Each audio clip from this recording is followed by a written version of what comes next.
palun I thot natën kur njerëzit janë gjumë. Çfarë kuptimi ka kjo? Pra në momentin që Allahu xhaleshanu natën e ka bërë për qetësim.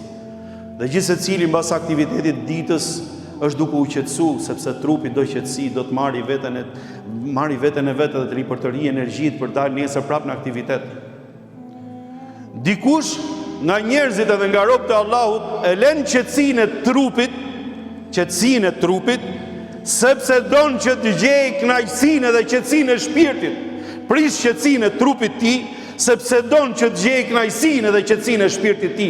Do më u fal Allahu xhaleshanu, më u lidh me Zotin në këtë orë të natës, pra, sepse e shijon shumë adhurimin e Allahu xhaleshanu.